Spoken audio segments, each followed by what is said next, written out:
नमस्कार। 2025 अक्टोबर 31 शुक्रवार पवित्र अँला नवमी आउ राधा पाद दर्शन दुईटी जाक जमीती अँला नवमी महात्मा रही सेमिति राधा पाद दर्शन भी बहुत पुण्य फल रही जे ए दिन वर्षक पर राधा मांकर पाद दर्शन कर जाए कारण वर्ष सारा राधा पाद घोड़े रखा जाए।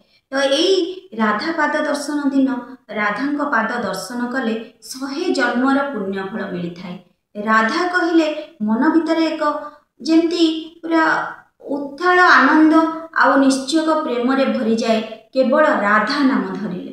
तो सही राधा राधा जदि आमे केवल राधे राधे कहिकिरी राधा मांकर पाद दर्शन करिबा आमर समस्त पाप मोचन हो आउ आमको बहुत पुण्य मिलिबो।